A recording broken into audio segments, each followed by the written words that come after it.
Good afternoon, everybody, and welcome to today's edition of CMI's 75th anniversary Leading Lights discussions.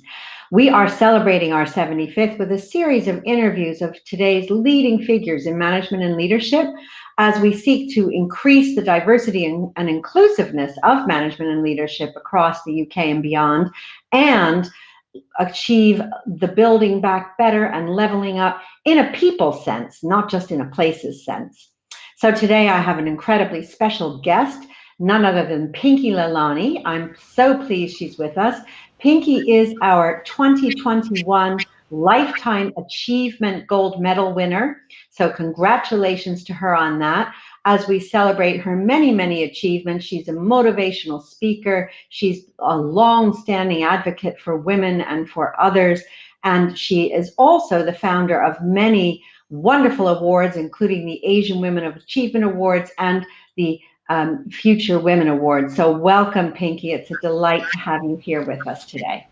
Thank you so much, Anne, for asking me to join you today. I'm really, really excited. And, with having met you, I never know which way the conversation will go. So I'm really quite excited and very interested in what you're going to be asking me. Excellent. Well, let's not keep you in suspense any longer. Let's begin. So I'd like to ask you, first of all, if you think about what matters in management and leadership for you and those that you work with, how important do you think that values and ethics and culture are in determining what works in management and leadership? And what role do you think they play? I think values and ethics lie at the heart of management and leadership. And I think all of us should have a mantra. And my mantra is very much based on that. So my mantra is about kindness. So what my mantra is, you have not lived a perfect day unless you've done something for someone who can never repay you. And so when that lies at the heart of what I do, I keep that very much. And everything I do actually emanates from that. And values and ethics are pivotal because that's what people look at for leadership. You have things like trust, integrity, authenticity, and I think values are very important. And just to deviate slightly, because I think it's so important, I met this amazing person called Ed Brooks, who runs the Character Project at Oxford. And I met him last year, and what he said made so much of sense. It resonated with my values. And that's the way I do business, is people whose values are similar to mine. If they're not the same, then you can't really work. It doesn't work in the long run. And, there's something called your resume virtues, and there's something called your eulogy virtues. And I'm, always looking at the eulogy virtues when I meet people. So what are the things they stand for? Humility, passion, compassion, mindfulness, kindness, integrity. So those are all things that I think lie at the heart of leadership. Wow. And I love that mantra. Tell us again what your mantra is. It's you have not lived a perfect day unless you've done something for someone who can never repay you. So Amazing. you may wonder, people ask me, well, how can you do something every day for someone who... So I really sat and thought about that 5 years ago when that became my mantra, because I felt it gave me kind of an anchor.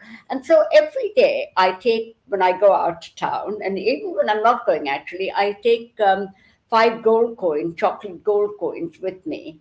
And wherever I go, I give it. So if the receptionist is nice to me, I say, can I give you a chocolate? And most of them are like, oh my God, is she mad? And somebody will say, well, I don't eat chocolates. And that's fine too. But most of them really feel nice. So if I've got any chocolates left, I give it at the train station when I'm coming back to the guy who's always there. So he's always very happy. And during pandemic, when I wasn't going out, I still wanted to. So I was actually ringing up 5 people every day at the start because we have a vast network. So I was ringing them up to find out how they were doing. But also, all the delivery men who come, I give them a chocolate every single time. So we have this big bowl of chocolates at the entrance hall. I make sure that I give, and the Amazon woman comes quite a few times. Sometimes she'll come a couple of times, and now she waits for her chocolate. So you can actually do something every single day. I bet you get great delivery service as well, Pinky. I bet everybody turns up on time at your house. Well, I think, what was funny, because the Sainsbury's delivery guy, whenever he comes, he brings it into my kitchen, and I'm often cooking or eating or whatever, and I will offer him some food or tell him here's a takeaway, because that's my philosophy. That's being myself. Food is very important. So I think you find ways of being yourself and yet making it work. Those are amazing manifestations of how you live your mantra every day, and I love those stories. Thank you for sharing. But of course, we also have challenges, and I'm sure you had many challenges that existed at the beginning of your career, which has obviously been, embraced many different sorts of activities that you've done. And what have you learned about how you overcame some of those challenges? What were they? And what advice would you give to those who may still face them? I think, we all have challenges. I never thought of them as challenges. I just thought of them as something that's a bit of an irritant, and I'm just going to carry on. So when I wrote my first book, Mhm. Spice Magic, and I had no idea about how to market or anything. So it was very much, and, a lot of people, when I rang them up, said, I've got this book, because I was marketing it myself. I published it myself. And they weren't interested, because I wasn't on TV. They'd never heard of me. So the challenge was, how do you get known if nobody knows you? How do you build that? And so then you have to be creative.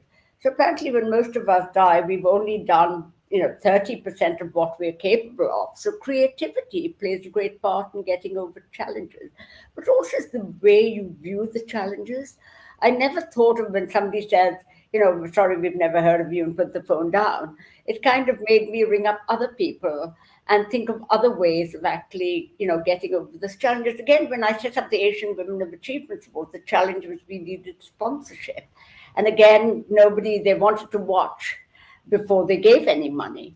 And again, you have to think of ways, get other people on your side. So those are the ways I got over the challenge. I never let them get me down, because, very much like Scarlett O'Hara, tomorrow is another day. So I think one has to be incredibly positive. And whenever I'm stuck, I actually ring up somebody and have a conversation, and ring up somebody who's very different to me. So not my normal, kind of circle. So they call it the strength of weak ties. It was a seminal paper written at Stanford by Mark Granovetter, where he says, when you're looking for new business, looking for new ideas, it's your weak ties that will help you, because they have different ideas. Your strong ties, you know the way they work, they have the same network. So my message is, go to people very different to yourself and ask for help. People love helping. That's amazing. So I'm dying to know now, when people hung up on you, right? Those many years ago, when they said, "Sorry, we've never heard of you." So what did you do to finally reverse that situation?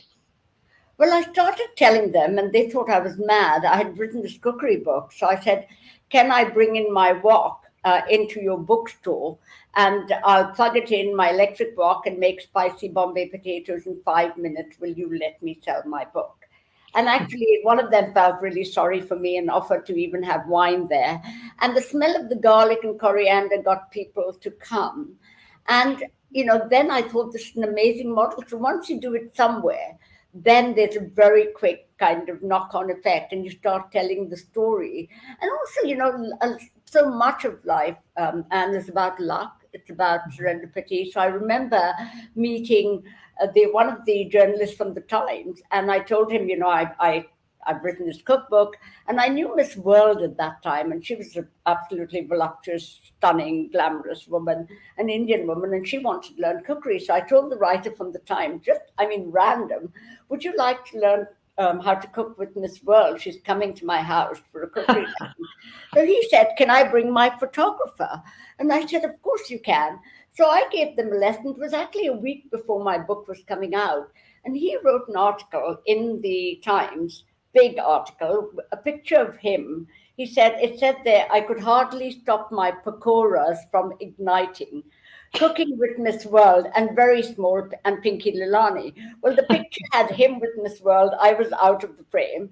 And he said, if you want a copy of a book, write into this address and send a check. So I got 500 checks that week. And my Wow. cleaning lady stopped cleaning and started packing books. So, and then it became easier, I guess. Once you've done it once, it becomes easier. What a great story, but some great lessons in there. Don't take it personally and stay positive, right? Those are great lessons for people. And what about new challenges maybe that people starting their careers have that maybe are different to some of the ones you faced? And what advice do you think you would give them as to how they might overcome them? I think the main thing is about never giving up and being passionate about what you do. I think people will see that, being yourself. I mean, do what you love and things will happen. Don't try to be something you're not. And find good people in your circle who will support you. We all have moments when you think, I want to pack it in, it's not working. And also, don't compare yourself to others. I think Mhm. we live in a world of social media where everyone's putting up these amazing things. Everybody else seems to be so successful. And Mhm. for me, and so, I think we need to always be true to ourselves. If you believe in what you do, carry on, never give up. And really, it's that commitment because I don't think there's anything called failure. I think when it was Edison who invented the light bulb and we didn't get it right 100 times, he didn't say there were 100 failures. He said there were 100 ways of not doing it. So, and there's always someone who will help you. The more conversations, the more doors you knock on, the more things will open up for you. So never give up, and be kind, and also one of the very important things is be there for other people, because I think your own reputation is very important. So your integrity. So if other people see, when you have challenges in the beginning, it'll be hard to overcome, but there will be somebody who will help you. So the whole thing is never give in. Yeah, absolutely. And lots of great insights in there, including reaching out to people maybe that you wouldn't normally do. And I love that saying, that Edison saying, it's not 100 failures, it's 100 ways of not doing something. So that's great advice. Now, of course, you've had many different careers. And so I'm sure that one of the things I think you're a great example of is how to both embrace continuity and change. Um, so a lot of people and institutions struggle with that. So, the world is changing. It'll never change as slow as it did today, right? So the pace of change is always accelerating. But how do people and institutions balance? What's your advice for how do you balance embracing change with continuity? I think that's a fantastic question, Anne, really, because I'm older than a lot of people perhaps on this who are hearing you today.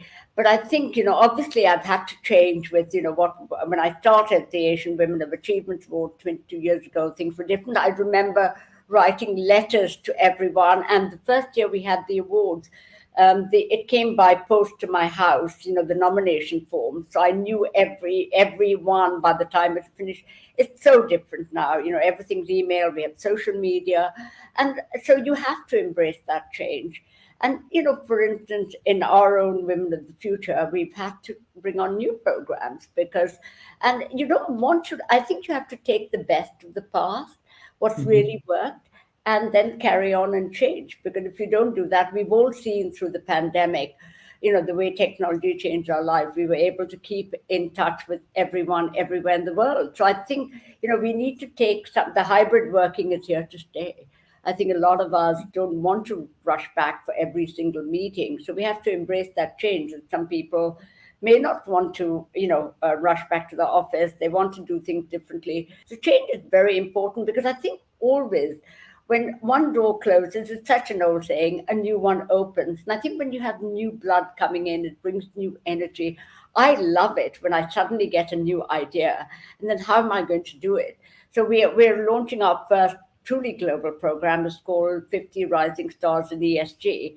Now, a year and a half ago, I told them, I think we need to do something on sustainability. And she said, Pinky, you must do ESG, don't do sustainability. Well, I didn't have a clue what ESG meant. So I told her, I said, I don't know what that means. And I still love it, actually. This is really funny because now when I mention things to ESG to people, they look blank. A lot of them in fairly senior people who are not working in the field. So I think, we've suddenly taken on something new. We've looked at it. And I think you have to balance both. Don't give up don't throw everything out, but you have to move on because, I see that because all the women, I feel young in a way because all the women I'm dealing with are like, in their 20s and 30s and they're all doing these new things. So I talk about things like I talk about Bringe and this and that. And somebody's saying, how do you know all this? Well, all the women who are, on dating sites tell me about things. I want to learn about it. And so, we have to continually change to really remain relevant. So, and, again, being relevant is so important on a personal level and in a business level. Absolutely. So it's about staying relevant and always learning, right? And being open to change, and learning from those that you work with every day, which I think is great. Now, of course, we've talked about this in other contexts, but of course, you are our Lifetime Achievement Award winner, and in our 75th anniversary year, we're looking especially at how do we improve the diversity and inclusiveness of management. And of course, we know that many groups, women, ethnic minorities, those with disabilities, still lag behind in the representation in management and leadership. And I know you have really interesting insights and views on that. And I'd love you to share those with us. What's your views on this topic? I think diversity, the thing is, everybody's jumped on that bandwagon now. Everybody is saying, talking about diversity, equality, inclusion, etc. And I think a lot of them just pay lip service. And I think, for me, it's really, even though I meet a lot of people and they say, when you really ask people, I call it sunset segregation. A lot of people would say, yes, I have black friends, I have this and white and Jewish or Muslims or whatever. But to me, the test is, when did you last have somebody very different to yourself? So I'm a Muslim, I'm Asian. When was the last time I had somebody from the black community or a Jewish person to my house?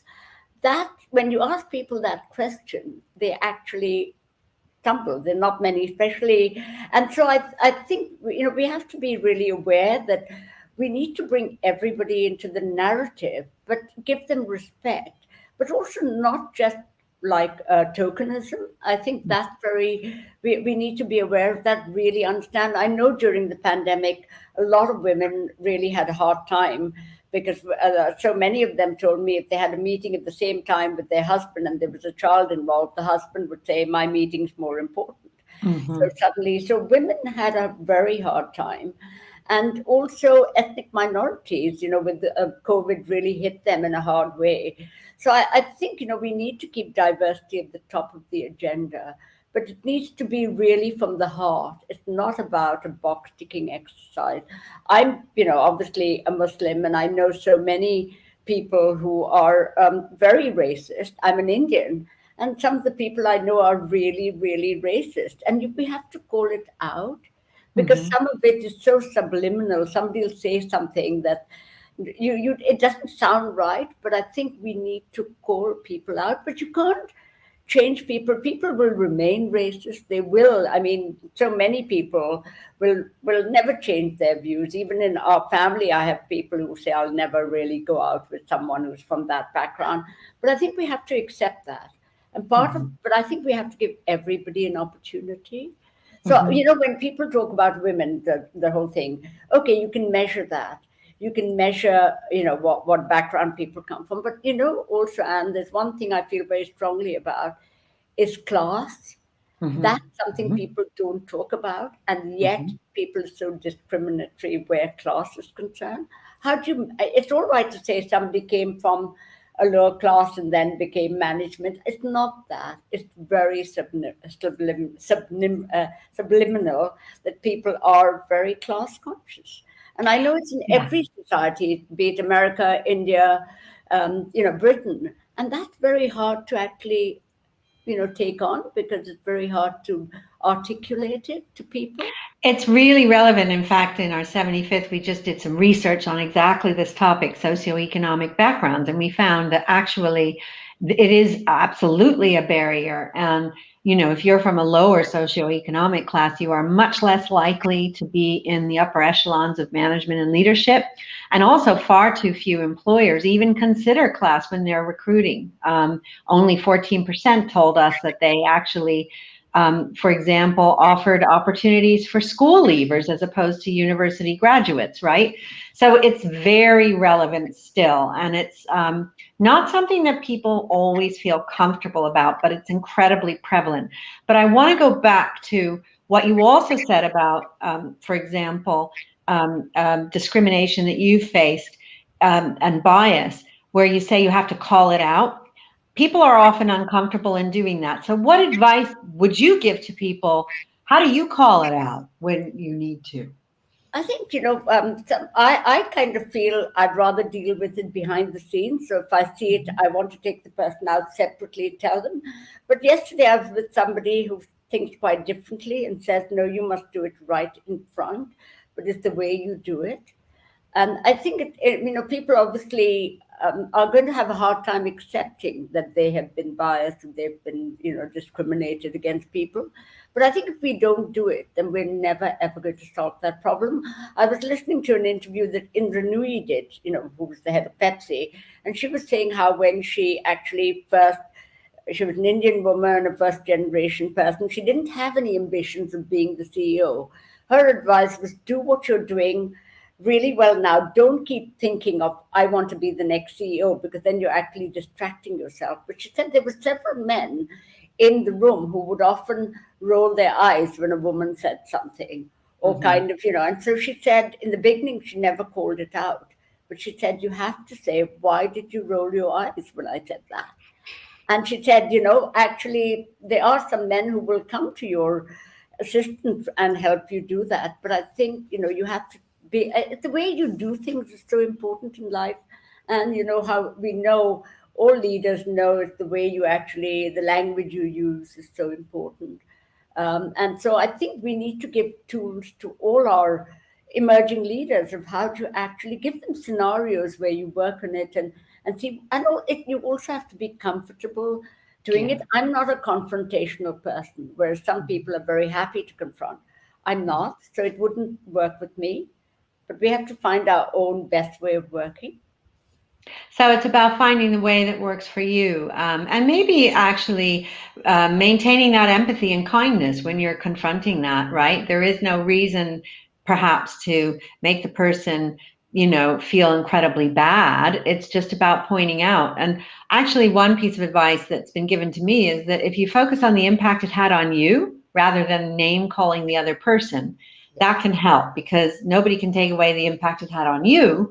But then you avoid labeling the other person like you're a racist or you're a bad person. You just say, this is how what you said made me feel, and maybe that's a way of dealing with that. But I'm glad that you say we do need to call it out, because it is still, as you rightly say, such a problem.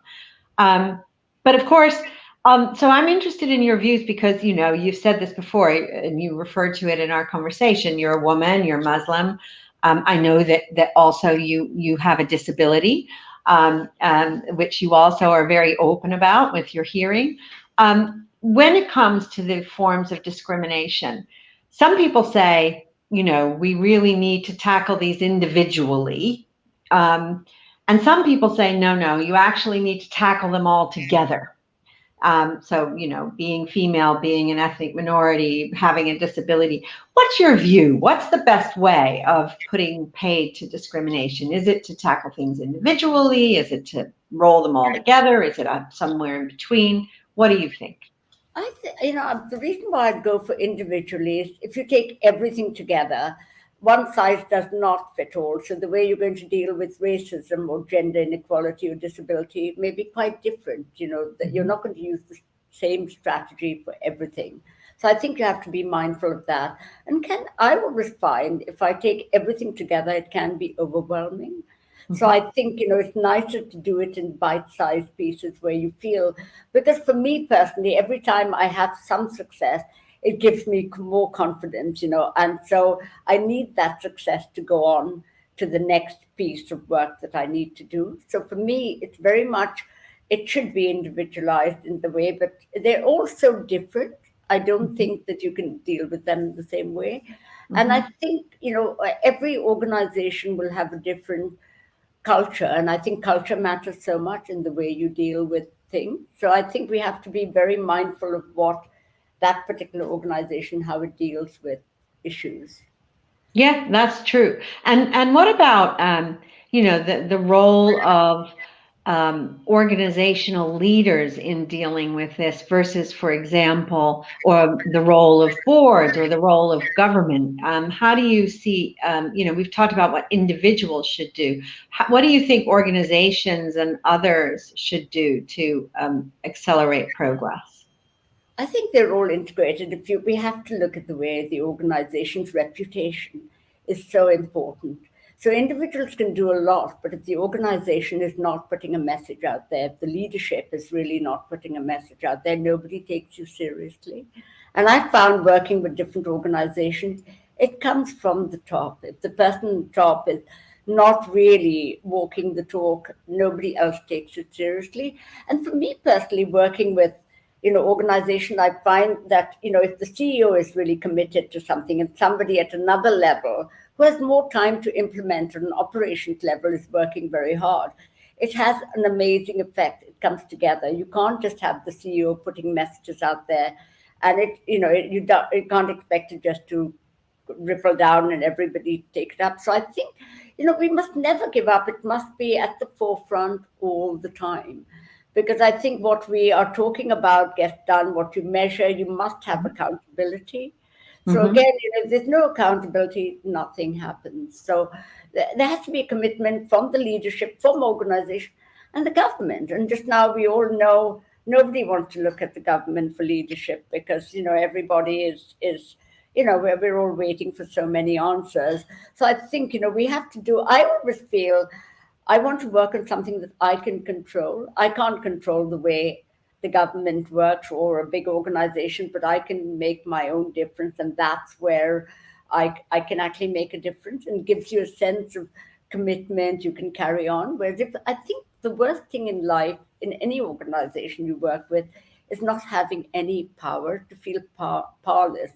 And yesterday I was talking to a girl in one of the big financial institutions, and she said, I come up with so many good ideas. She's super bright. She's from an ethnic minority. She's super bright. And she said, I come up with so many ideas, but I have to go through so many layers to get approval that one layer somewhere says no, and then it finishes. And she said, after a while, you just give up and you feel, I can't make any difference. So I think, as leadership, you must make everybody feel they have the power to make a difference. Yeah, I think that's so true. And that poor person, it's, looks like she should maybe think about taking her talents somewhere where she can make a difference. But anyway, you mentioned the importance of measurement. And, do you believe that better data on some of these things like gender, ethnicity, age, socioeconomic background, disability, do you think that would help us to make more of a difference? I think definitely when you have data, it gives you a lot of insight that you wouldn't. But also data can be fixed in many ways. When I was thinking about it, I was talking to a few people and they were saying when they get, surveys from their companies, they sometimes just fill in. They don't really say that always speak their mind, even when it's anonymous. So, so we have data would help, but I don't think that we can totally rely on the data as being the living truth, because it could be something that's absolutely, people just put what they want to put or they go through hurriedly. So we have to be quite mindful of the data and not take it too seriously. Otherwise, you could be in trouble. Yeah, that's a fair point. And also, I think it's also really important to share with people what you're going to do with the data and how you're going to use it to make a difference. And people, will trust you if they see you using the data to make a difference. And if they don't see you using the data to make a difference, if it's just a data collection exercise and nothing happens, then that's when they, I think, switch off and get quite cynical, which is, what you're saying about just putting anything as opposed to putting what they really think or feel. So it's important that we make a difference, like you said. Right. So COVID, we touched on this. What have you learned about yourself and your own way of leading and interacting with others from the pandemic? Well, I'm a very extroverted person. My whole life used to be running to meetings, having people over. So I run a lot of my business meetings at home. So on Fridays, part of my, some people who work with me used to work here every Friday. So I'd invite all my, meetings to come and we'd have lunch together. So suddenly, and traveling, we used to travel a lot to Southeast Asia. And I think I was, obviously like everyone else, it kind of hits you because you didn't think this could happen. But I quickly realized that I was much more resilient, and how all of us have huge and untapped reservoir within us to make changes and to get on and find other ways of working. Mm-hmm. So I learned that I could still carry on with those 5 phone calls every day to find out how people were doing. And people aren't used to people just calling them up random without booking a Zoom call. So, and most people then started sharing information about themselves. So I was learning, I was curious about what were the different challenges. And so I learned that you could find ways of still doing, working in a way that suited my personality. And also, I found that, you could, again, for all of us, we started exercising. We were so lucky in that first part of lockdown. The weather was brilliant. So we started exercising, and suddenly I was started running again. Or, I mean, I call it running, but you'd probably call it fast walking or at my pace of jogging. But then I was doing 40 minutes a Wow. day. So I discovered that, it made me feel good. So I think, COVID, and then also I saw the amazing kindness of so many people. And so many of our sponsors, we couldn't have our live events, and they were our, our focus point. And our sponsors, I will never forget how one of them called me up, and I was saying that, obviously the challenge was a small organization. And I spoke to her, and the next day her chief of staff rang me up and said, I know our contract is not due to renew till 6 months on, but we'd be very happy to pay you for next year right now if you have a cash flow problem. And I thought that was so kind, because there's a wonderful saying in Islam that it's good to give when asked, but better to give unasked for understanding. And so I think that whole compassion and mindfulness, I learned how kind people were. All our sponsors stood by us. Not one of them said, you haven't delivered this, but they all were saying in what ways can we help. So I learned a lot about human nature in during the pandemic, and that, we are there to survive. So survival is not only of the fittest, but we have an obligation to take everyone with us. So the journey became very interesting. Yeah, now it's interesting. Some people, and you've touched on this with the story about, I guess it was the CEO you spoke to as your sponsor, and then the chief of staff rang you and offered kindness. Some people say that actually leaders during this pandemic have had to become more empathetic and become kinder, and that this might signal a lasting trend. Others say, well, if they did, it was a momentary blip and they'll soon go back to, being that sort of hard knock school. What's your view? I hope they won't ever go back to that. We actually did some research with the Side Business School, Oxford, and Hall and partner with Omnicom too, on kindness and leadership. We did it in 2018, and then again during the pandemic. And there was some very interesting insights that came out of that, because, kindness is so important. It's like, for us, it's the heart of everything we do. And there were several people who actually said, when they had a kind leader, they had been thinking of leaving the company, but during COVID, their leader was so kind, they were going to stay on. And others, quite the reverse, who said they were treated badly and they would leave as soon as they could. So I think, it became quite a defining moment for so many people, the way they were treated during COVID. I think it's here to stay, because I think, there's a wonderful saying, the fragrance always stays in the hand that gives the rose. And so when people are kind, I feel good when I'm kind. I would love to meet someone who tells me that they feel good when they're horrible and mean. I just don't think that happens. So I'm betting. My husband's a betting man, so I'm betting on leaders staying kind because it just has untold benefits. When you're a kind leader, you go from being successful to being significant. And that you leave a legacy. And I think all of us, again, going back to those eulogy virtues, which may not be relevant when you're 25 years old or something, but time goes really fast. So I think leaders are going to be much kinder.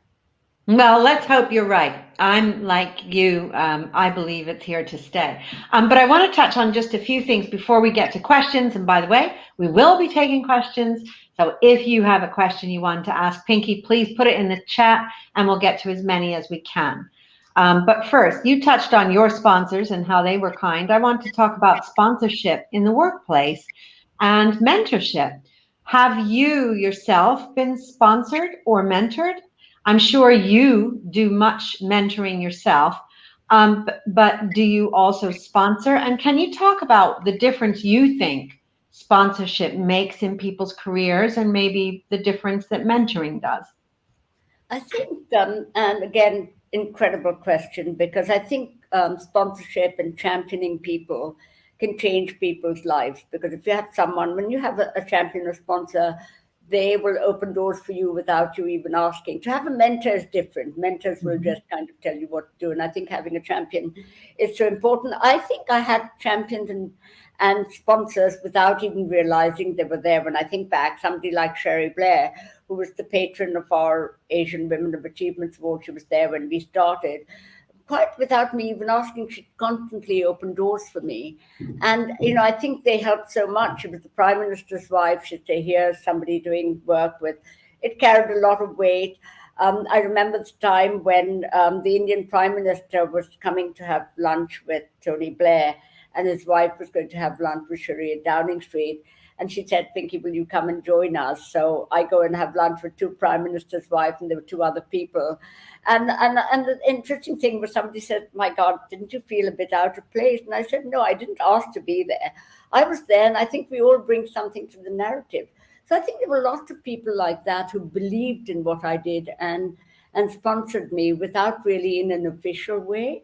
But I think we owe it to everyone to help them. And I think it's not only, we should open doors wherever we think we believe in people without them even asking us. I know a lot of people come and say, I want to be mentored and sponsored. But I think with sponsoring someone, it's a question of trust. You have to think this person's really good. You believe in them. Because if you kind of open doors for someone and they turn out to be less than trustworthy, it's your reputation that's on the line. So I think, when people want to be introduced, I'm very mindful of, who am I introducing to whom? So I think very important, everyone, if they can find a sponsor, champion, it could help your career enormously. Absolutely, and you're applying that same adage where you think it's better to do it when you're not asked. Absolutely. There are so many people will tell me, I'm going to introduce you to so-and-so. And it's happening all the time because they've liked what we've done. They think they could be, sometimes there's no synergy, the conversation dries up. But that doesn't matter because, the main thing is that they've opened a door, who knows? And things come back, sometimes life is all about timing. So if the time is right, then it happens. If it doesn't, I don't take it, I think when it's right, it'll happen. You have to have that attitude. Yeah, patience and never give up, as you reminded us earlier. Okay, so we're getting, before we take those questions, and I can see some of them already coming through. Now, your vision, Pinky's vision for a better and fairer society. What does it look like for you? Well, I think my vision is that everyone should be the best version of themselves. I think that is what is a society where, if people are doing the best, being the best version of themselves, we all benefit. And I think also my vision would be where people are compassionate, kind, where they think about others. It's not all about themselves. And I know money is very important. We all need to try to see how there's more equity in the way people are paid too, because I think I'm from India, and when I go there and I see the inequities, I think it really hurts that some people work so hard and they never get anywhere. So I think also making sure that everyone feels they're valued, Mm-hmm. because that is the essence of a good society. And that makes perfect sense. And I think we'll close with the before we go to the questions. Our last point is on your message, but I want you to again close with that wonderful mantra, because I think for you that is your message about kindness. So unless you have another mantra that is a great message to leave us with, but leave us with your message now before we open it up to questions. I think, I'm going to go through it very quickly, but it's really important. I've put together this theory of the 7 Qs of success. And it's things like IQ and your EQ, to be successful. Your CQ is your communication quotient. Your AQ is your attitude quotient. Your AQ is very, very important. MQ is the meaning quotient. So what we do must be meaningful for us, because that's where the flow comes. But I think my favorite Q is called LQ. And the LQ is your likability quotient. And you may wonder why this is important. Well, people, when they meet you, very quickly, there's some people, and that we are just likable. And I've analyzed that. So who do we like? We like people who listen to us, who engage with us, who we trust, who we think have good values. And there's a wonderful story, which I'll say very quickly, because I think it's important for everybody in business to be aware of this. Apparently, Churchill's mother, Jenny Jerome, went out with Disraeli and Gladstone, who were both standing to be prime ministers of Britain. And journalists heard about that, and they asked her at the end, what did you feel like when you went out with Gladstone? And she said, when I had dinner with Gladstone, I thought he was the cleverest man in the world. But when I went out with Disraeli, I thought I was the cleverest woman in the world. So what Disraeli had done was he had spent his whole evening talking to her, asking her questions, making her feel important.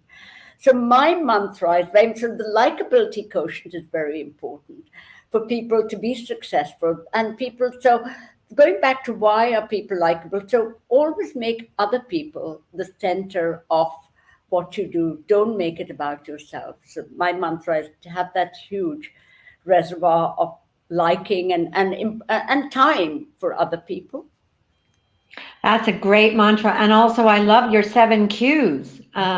Let's make sure. So tell them again to us, just so that we can capture all 7. You can capture 7. So there's your IQ, which you can't do much about. EQ, which we all know, the emotional quotient. Your CQ, your communication quotient, which we can all work on. MQ, the meaning quotient in what you do. AQ is your attitude quotient. Mm-hmm. And KQ is the kindness quotient. And then finally, the LQ, which, as I said, is my favorite, is the likability, because all of them, except for IQ, we can actually work on. Well, that's a very empowering message to leave us with, right? So there's lots of cues you can work on to make a difference. Pinky, thank you. Brilliant as ever. We've got questions. The first one is from Matthew. Hi, Pinky. Wonderful to hear you as always. Can you share some thoughts about building relationships with and managing introverted people? There are many in workplaces. Thank you. That's a really great question. I come across so many people who are introverted. And again, then the important thing of what I spoke about LQ is giving them importance, finding out what works for them. Because I love going to an event on my own where there are 100 people, where there's some people who never want to go alone. They always want to take someone with them. I feel if I'm on my own, I can go and make 100 new friends, because I'll go and start a conversation. I think with introverted people, it's very much helping them find their levels of comfort, of what they're able to talk about. A lot of people are very afraid. I always tell people, if you go somewhere, they say, what can we talk about? And it's being like Disraeli, let the other person do the talking, ask them questions. And I think that's a great way for introverted people to start a conversation is just ask the question, what you do, what you like doing, what are you, and then, making sure that introverted people, you go back and check up and make sure there are people around them who actually draw them out, are there to support them. I think we can build those, kind of alliances for people like that if we're aware they're introverted. Yeah, that's great. And ask those questions, right? You'll dial up your LQ, and that's a good thing. So our next question comes from Suzanne. I'm so glad to have met you today. I work full time for public health and attend university full time too. It's a lot. I'm also a single mom to two amazing boys. Can you advise me how to manage myself? I think, Suzanne, that's a great question. It must be tough. We're all always challenged, I think nobody, if somebody tells you, everything's very easy, don't believe them, because, they're kidding themselves. And, everyone has a different way of portraying the way they live their lives, and some of them do so. So I think there are challenges, but I think for me, the most important thing is, this is a very personal view, as your children, because everything else can carry on, but your children need you. And I'm sure you work very hard, in the health service, and, you're a thing. But I think it's also working out that you can't do everything. So where the priorities, how do you actually manage your time is important. And I think also you need to take time out to really be happy in yourself, do something for yourself, because otherwise you won't have the energy to do everything. And also have people in your life who can help you, because when you talk to others and you see they're also having a hard time, it'll give you a lot of comfort that you're not the only one. So I think, you're actually representing so many people that I meet who really think, everything give way. And sometimes, life is all about, sometimes it all flows and you think, I've mastered it, I've got the answers, and then it all falls down. And that's what life is. And I can tell you this because I'm that much older. It goes in ebbs and flows, and sometimes you're on a high and sometimes you're not. But good luck, and you can always contact me if you want to have a chat. My email Oh, is pinky@spicemagic.com, so I'm very happy to be contacted. that's great. Thank you so much for that. And thank you to Suzanne for that question and Pinky's very generous answer. So our next question is from Adnan. I loved what you said about your mantra of kindness and doing something for someone who can never repay you. I'd love to see more people adopting your approach. What do you think holds leaders back from taking it on? I think a couple of things. With kindness, people have often thought it's fluffy, it's seen as a weakness. And I Mhm. think it's a real strength to be kind, because you need to make that commitment. And sometimes your kindness can be rejected. It could be for reasons we don't understand. Like you can tell someone, here's something I can do, and they said, I don't need it. So I think what holds leaders back, sometimes it's a lack of time, so they haven't thought about it. I think you need time sometimes to think about it. It's also because they're worried it'll be perceived as weakness. And also sometimes people are afraid of being kind, thinking that it could be misconstrued, or will somebody take advantage of me. I'm often told, you invite all kinds of people to your home, and you offer, don't people take advantage of you? And I say no. Well, if they need something and I can give it to them, that's their karma, And so I'm not worried about somebody taking advantage of me. Or so I think leaders hold back, because I think if they really thought it through, they would see it's an amazing strategy for success. Because when the loyalty that it generates, when people have been treated well by others, people will do anything. So I think it's a great motivational tool. So leaders need to maybe give it some more thought. Yeah, good answer. I like that answer. So, question from Laura. It strikes me that throughout your life, you've embraced new opportunities and not been afraid to change direction. I think more people are now considering career changes as perhaps they've evaluated their life choices more thoroughly as a result of COVID. What's your advice to them?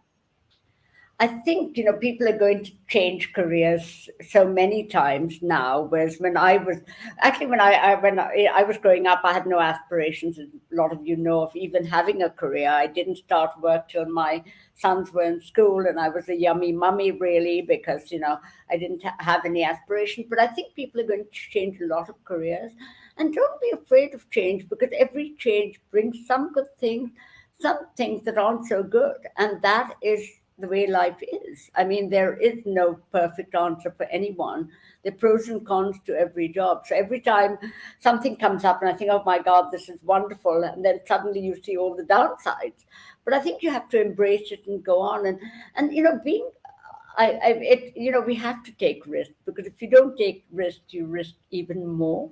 But you have to follow. I know this may sound very as a leader, but I follow my heart a lot of the time because that's my intuition. I feel it'll work and I trust my judgment. So one has to take those kind of decisions and fly with it. I think that's great advice. And, it's like being kind. If more people thought about it, more people probably would do it. But right, we have another question here from Madalena. Lovely to hear Pinky speak today. Does she have any tips on how to overcome anxiety in the workplace, sourced in not being a native speaker and not feeling I know enough to have a say on issues?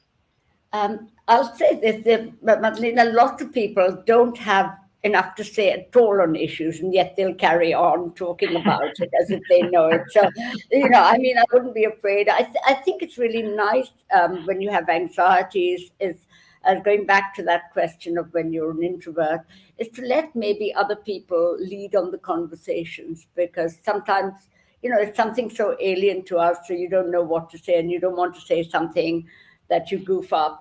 But, I've goofed up several times. It doesn't, and it's all right. You kind of, everyone does that. But I think, when you're not a native speaker, it does provide anxiety, but be brave. And you'd be surprised for anyone who may look and say, I don't understand you. There will be somebody who will support you. So don't be afraid. Keep, the more you practice and take, a kind of be bold, it starts working out. There's nothing like practice. I could never speak in public at all. And the first time I remember when somebody asked me to come and speak on a radio show and said, there will be a fee of £50. And I said, who do I make the check payable to? I thought I had to pay them to be in the station. So I couldn't believe people would actually pay me to speak. So I think, it's the whole thing about practicing, of enjoying. I love what I do. So I think when you enjoy something, you're going to do it well. So keep practicing, going in there and hearing about things you don't know. Great advice, and great to hear that you once weren't happy about speaking in public, and now you love it. So that's great to hear too. So, question from Jeff. How does kindness in leadership balance with some of the difficult conversations that inevitably managers need to have with team members from time to time? I think leaders sometimes have to be hard to be kind. So I think sometimes you're a kind leader when you can tell the person on your team that, I'm sorry, we can't, it's not working out with you being on the team. And I think, maybe you'll do better somewhere else. So I think actually kind leaders sometimes have to give bad news, but the way you give it, that's important. And sometimes you have to be cruel cruel sounds a hard word, but you have to be hard to be kind. So this person will have a better career somewhere else. Because if you just let people be, even though they aren't doing well, to be kind and let them carry on, you're not doing anyone any favors whatsoever. And that's the question that's come up to us several times, is how can you be kind in challenging situations? I think it's the way you pose it. I think that's an excellent point. I do get asked about that myself a lot, and I love your answer, and it's exactly what I think is the right answer. The way you handle these things matters hugely, and you're doing that person a favor if they don't fit in their current role. Let them go find a role that they do fit and they can do well. It's better for everybody, as you said. So I'm looking in the chat. We're getting lots of resonance of the 7 Qs. People love your 7 Qs, Pinky, so I'm sure we're going to have to include those in the many, many insights you've given us today. But I'm going to take, in our final minutes here, one last question from Zenab. Over your career, can you think of a great role model who's inspired you in the way that you do now for others? And what was it about them that appealed to you? I think the person, it's very hard to say who inspired me. Like one person, obviously, one always goes back to one's mother and how inspiring she was and the kind of person. But the person who, about 20 years ago, really I kept thinking of her was Rosa Parks, who, in the civil rights, I mean, out of she and obviously Ruth Ginsburg is hugely, but I didn't know about Ruth Ginsburg till much later. But Rosa Parks always struck a chord with me because there was this Black woman who had to give up her seat, and she was tired after working all day, and she had the courage to stand up and say, I won't give up my seat. I think of that time in America where there was so much of racism, it was so hard. And there's a wonderful book I love reading called The Help, and it really summarizes what that, the 50s and the kind of racism. And that must have been so. Whenever I felt, I was very lucky. I don't feel I've suffered much discrimination, or maybe if I did, I didn't notice it, but I just carried on. But I always think of her and think if she could have done it at that time. And so for me, then that was very inspirational. Of a woman, a Black woman standing up to authority must have been formidable. And the other person, I must say, I used to love watching her rallies. I used to be a real activist in many ways. I used to go to these big rallies in India where Indira Gandhi used to speak. And there'd be like 100,000 people there. And there I was watching, people like her. She was quite inspiring. Again, a woman who had such vision and did amazing things. So those are the two I can kind of think that really inspired me. Wonderful. What a great answer. Pinky, as always, hugely insightful, hugely pleasurable, full of ideas and insights, a real tour de force. I know everybody has had a wonderful time listening to you and sharing your thoughts and insights this afternoon. So thank you so much for joining us. Congratulations again on your incredibly well-deserved Lifetime of Achievement Award, the CMI Gold Medal. We're so inspired to have you as our Lifetime Achievement Award winner. And thank you to everybody who's joined us. If you've enjoyed today's session, please consider becoming a member of the CMI community. You can find out how to do so in the chat. So thank you all for joining us. Thank you to Pinky, and have a great day. Thank you.